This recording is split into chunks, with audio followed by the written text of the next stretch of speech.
Hi, my name is Laura and I will be doing a screencast on projectile motion.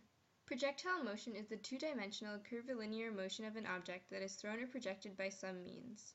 The motion of a cannonball being shot from a cannon or a stone being thrown across the river are examples of projectile motion. Projectile motion can be analyzed by breaking up motion into vector components, the horizontal and the vertical components. Let's start by looking at the changing motion equation x of t equals x sub 0 plus v of t plus 1/2 at squared. For the horizontal component, once an object is released, the horizontal acceleration is 0, so we can take this part out.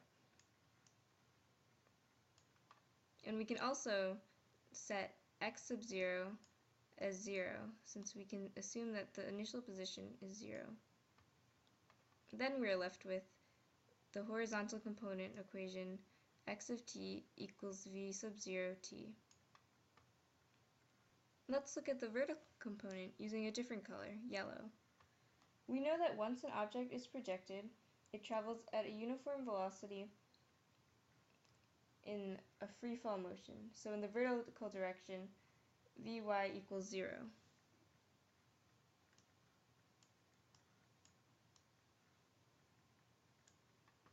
We can also set x sub 0 as 0 because that could be in its initial position. From this, we can cross out these two variables and we are left with the vertical component equation, 1/2 at squared, as you can see here.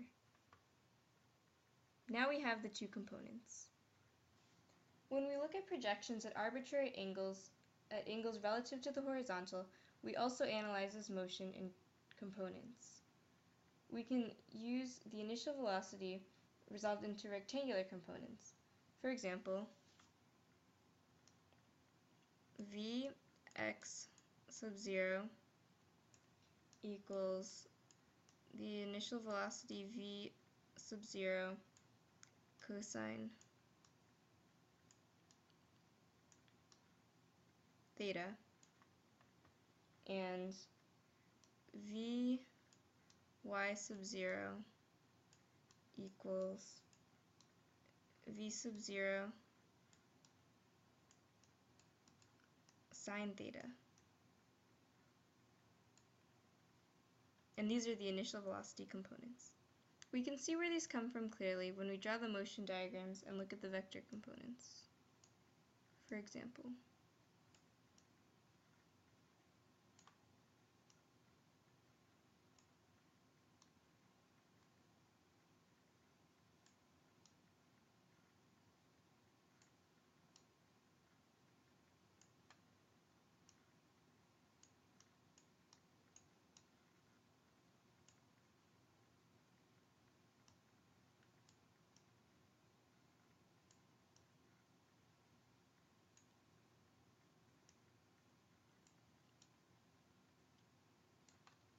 and by using the properties of sine and cosine and our knowledge of velocities, we can see where these different components come from.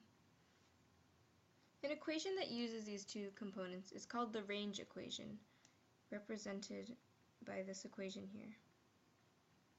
R equals v sub 0 squared sine 2 theta divided by g. Starting out with these initial components, you can derive the range equation. We know that there is no horizontal acceleration and that the acceleration due to gravity acts in the negative y direction. So then we know that the x component of velocity is constant and the y component varies with time, as seen here. And so v sub y would equal v sub 0 sine theta minus g of t. The total time that it would take an object to go through the motion can be represented by 2 v sub 0 sine theta over g. And once we have that, we know that r is given by vxt. So we can place in vx, which is v sub 0 cosine theta, which you see here, and then the time component here, 2 v sub 0 sine theta over g, you multiply it by that. When you multiply this out algebraically, you would get 2v sub 0 squared 2 sine theta cosine theta divided by g. And there's a trigonometric identity that sine 2 theta equals 2 sine theta cosine theta. So you can plug sine 2 theta in for this value here, as shown above. And there you would have the range equation, v sub 0 squared sine 2 theta divided by g. And this equation is very useful in solving problems, but you have to remember a few things. One of the things that we need to remember is that the range depends on the magnitude of the initial velocity or speed, v sub 0. Also, when using the range equation, the angle of projection, or theta, and g need to be constant. So we assume that those two are constant. And this range equation, you can only use it when y initial equals y final. So that's when the landing point is the same height as the launch point. Thank you for watching this screencast. I hope you enjoyed it.